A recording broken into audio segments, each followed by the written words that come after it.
Hi, my name is Matt and welcome to day 14 of Runderground. We are outside of Harrow-on-the-Hill station and we are finishing the Metropolitan, which is crazy. We're finishing the Metropolitan Line today. We're going to be finishing over at ALDGATE. It's just over 26 kilometers today. This video is basically like running the Jubilee Line part 2. We intercept most of the Jubilee Line stations, at least from the northwestern section anyway. I don't want to waste your time, so without further ado, let's get started with Runderground. Alright, so I've got the route all together, and 3, 2, 1. Right, let's go.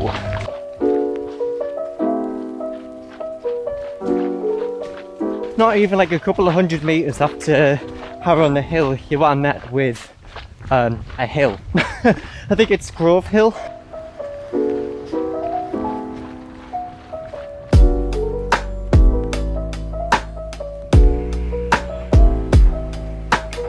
Northwick Park Station, that was 1.94 kilometers from Harrow-on-the-Hill. So we're going to pass through this station here and then we're going to head over to, I believe it's Preston Road, that's next. It's quite funny because we re-intercept where we ran the Bakerloo line, which feels a little bit weird. As you come out, you come to the beautiful open space that is Northwick Park. Anyway, right, next station, Preston Road.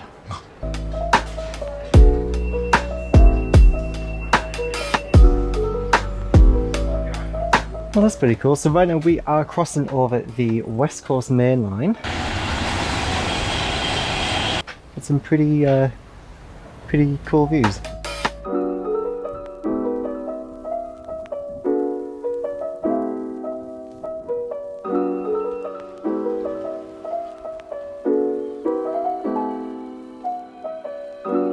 So here we are at Wembley Park, so 5.73 kilometres have elapsed. The last time that I was at Wembley Stadium, it was last July, and I was seeing Pink.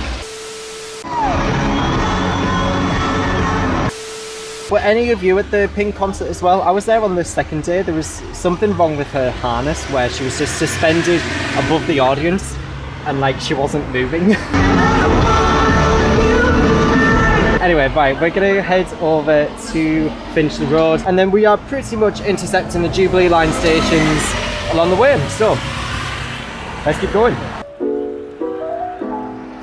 So that short section as you come out of Wembley Park, you're just running through an industrial estate and there's not really too much to see. You can still see the architecture of Wembley Stadium, but there's really not that much to see. We are about to go through Brent River Park, which from what I remember when I did the Jubilee Line was actually quite pleasant.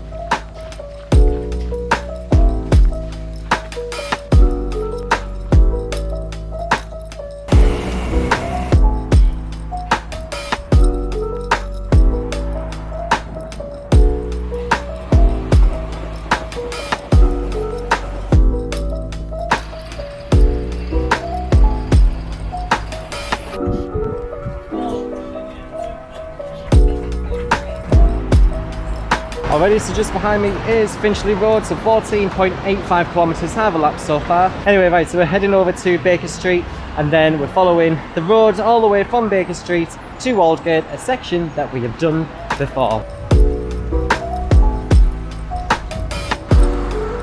So we have taken a bit of a detour, so the original route has been going direct from Finchley Road over to Baker Street, but there is one little station that I do want to show you. Alright everybody, I bring you to Lord Station. What? Oh. Okay. A former Metropolitan station that has closed since, I'll put a year on screen. Yeah, that's it, that's all I wanted to show you.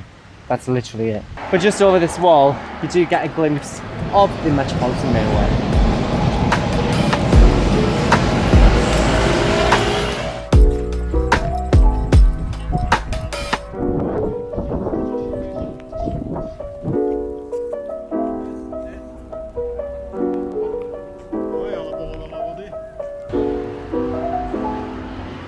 Here we are at Baker Street, 18.93 kilometres have elapsed. Now we are going to be heading over to Great Portland Street and other stations to Aldgate.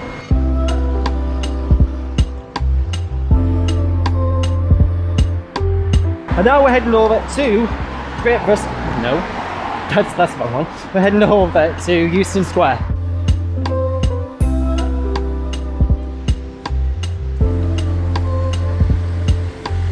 Here we are, King's Cross in Pancras, 21.45 kilometres have elapsed, and now we have 5 kilometres remaining. Next up we have Farringdon, and then we've got Barbican, Moorgate, Liverpool Street, and Aldgate, which is crazy. You know what it's felt like running from West Hampstead to here? It's just felt like as if I've ran Thameslink. Really? Is that a video idea?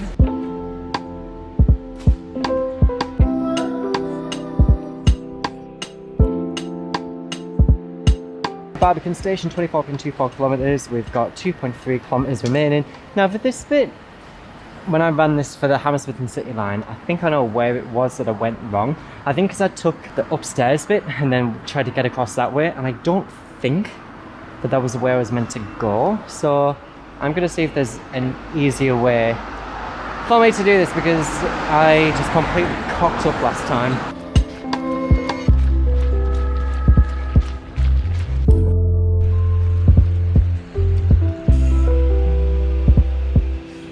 Next up is Liverpool Street, and then our final stop on the Metropolitan Line, as well as the last stop overall, Aldgate.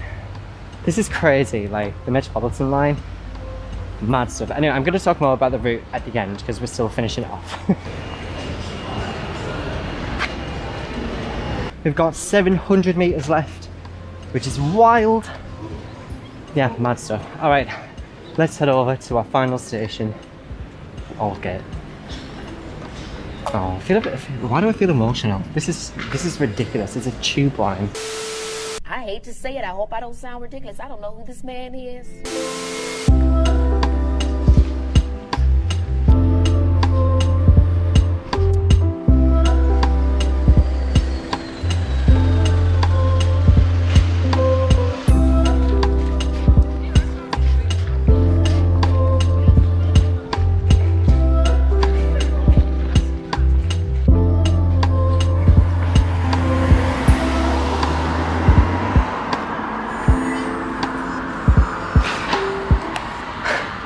I've run the Metropolitan.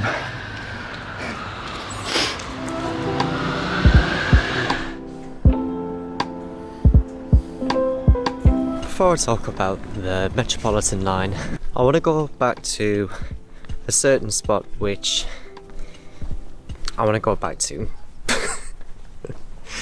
You probably know what it's going to be.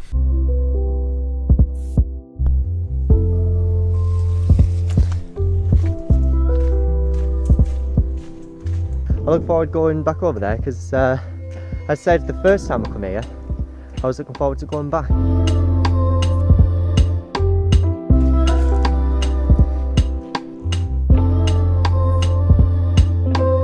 Okay, so I'm back at the sunflower farm, obviously. A lot of them are wilting, so I can't really do anything about that. Oh, it's a train. For some reason, I had no idea what that sound was. It's such a shame to see them all looking a bit sad. But I'm very happy that I saw them while they were in the prime. There are a few that are still alive and kicking, but for the most part, they're pretty dead. It is also very sunny out here, which is very nice. But talking about the route, so today's route was from Harrow-on-the-Hill over to Aldgate, which was 26.72 kilometres with an elevation gain of 160 metres. It did take me 3 hours and 34 minutes, and the route was pretty much entirely all on pavement, which is why road shoes I would recommend. Now, I just find it so crazy to think about the fact that I have ran the Metropolitan Line. I find it very weird to articulate that. It's just It's wacky. I find it absolutely wacky. My favourite section from today's route, I would say, do you know what? I really enjoyed the bit around Northwick Park. I thought that was really fun. The Metropolitan Line has been my favourite line to run so far. There's just so much to take in. You get the beautiful scenery, you have things like the sunflower farm, for example. There's lots of history along there as well. Willesden Green was actually a big standout for me. There's just a lot to see. I mean, the Metropolitan Line, it was the first underground railway, and there's something that feels iconic about that. The fact that you can be in this spot here, that's what, like a 20-minute walk from the tube station, and I know that because I've just had to do that to get here. I never would have anticipated that, and I find it crazy to think about. But reflecting on the Metropolitan Line overall, so the total distance was 79.48 kilometers. So that means that the Metropolitan Line is now third overall in our tube leaderboard. The Central Line still coming in first place, with the Piccadilly Line coming in second. Now, the average distance between stations on the Metropolitan Line is 2.34 kilometers, which is actually, it's not bad going. It's all right. Now, I can already hear in the comments, what line am I going to be doing next? And I do know what line I'm going to be doing next, but it's going to be a bit different to how it is that I've done these videos, and that's all I'm going to say about it. Once you see it for next week, you'll understand why. But that's all I'm going to say. But other than that, that is everything from me. Thank you so much for watching this episode of Runderground. My name is Matt. If this is the type of content that you are interested in, do feel free to subscribe down below, where I release a new video every midday Monday. If you wish to follow me on social media, you are more than welcome to. Thanks again for watching, and I look forward to seeing you next week. Bye. Runderground.